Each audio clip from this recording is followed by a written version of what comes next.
আসসালামু আলাইকুম ওয়া রাহমাতুল্লাহ। দোয়া মহান রবের সন্তুষ্টি লাভের অন্যতম মাধ্যম। আল্লাহ তাআলা বলেন, তোমরা আমার কাছে দোয়া করো, আমি তোমাদের দোয়া কবুল করব।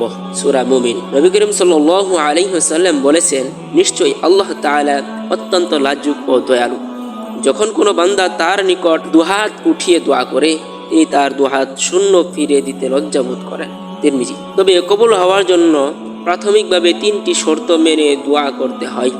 শর্তগুলো হচ্ছে: 1. যে কাজে গুনাহ হবে এমন কোনো কাজের উদ্দেশ্যে দোয়া করা যাবে না। 2.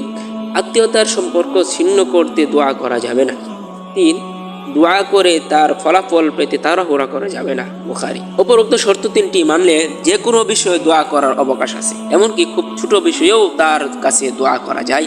তবে এক্ষেত্রে আদব মানা জরুরি। চিন্তা করতে হবে, যার কাছে দোয়া করছেন তিনি কেমন প্রতাপশালী ও ক্ষমতাবান। তার কাছে তারই অপছন্দের বিষয় নিয়ে হাজির হলে আদবের বরখেলাপ তো হবেই, দোয়াও কবুল না হওয়ার আশঙ্কা বেশি।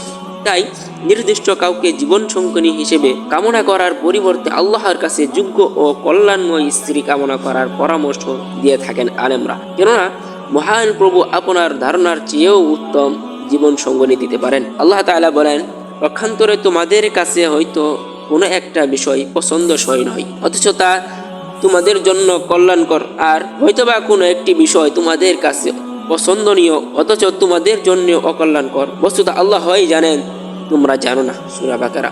অতএব আল্লাহর ইচ্ছার কাছে এই বিষয়টি ছেড়ে দেওয়া উচিত। এরপরও নির্দিষ্ট কাউকে বিয়ে করতে এভাবে দোয়া করা যাবে: হে আল্লাহ, যদি সে আমার জন্য কল্যাণকর হয় তাহলে তাকে আমার জন্য জীবন সঙ্গিনী হিসেবে কবুল করুন। আল্লামা ইবনুল জাওজি রহমতুল্লাহি আলাইহি বলেন, আল্লাহ তাআলার কাছে কোনো কিছু নির্দিষ্ট করে চাওয়া থেকে বিরত থাকবে। তবে কোনো কিছু নির্দিষ্ট করে চাইলে কল্যাণের দোয়া যুক্ত থাকলেই ভালো। কেননা অনেক সময় বহু পার্থিব কাঙ্ক্ষিত বস্তু অর্জন ভবিষ্যতে ক্ষতির কারণ হয়ে দাঁড়ায়। উত্তম ও কল্যাণকর স্ত্রী পাওয়ার জন্য পবিত্র কোরআনে বর্ণিত মুসা আলাইহিস সালাম এর দোয়াটি পাঠ করা যায়, যে দোয়া পড়ার পর আল্লাহ তাআলা তার জন্য থাকা খাওয়ার ব্যবস্থা করে দিয়েছেন, পাশাপাশি উত্তম জীবন সঙ্গিনীও দান করেছেন। দোয়াটি হলো, রব্বি ইন্নী লিমা আনসালতা ইলাইয়া মিন খাইরিন ফাকির। অর্থ, হে আমার পালনকর্তা, তুমি আমার প্রতি যে অনুগ্রহ পাঠাবে আমি তার মুখাপেক্ষী। সূরা কাসাস।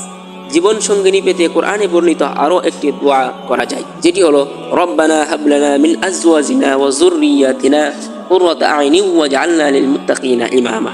হে আমাদের পালনকর্তা, আমাদের স্ত্রীদের পক্ষ থেকে এবং আমাদের সন্তানের পক্ষ থেকে আমাদের জন্য চোখের শীতলতা দান করুন এবং আমাদের আল্লাহ বিরুদ্ধের জন্য আদর্শ স্বরূপ করুন।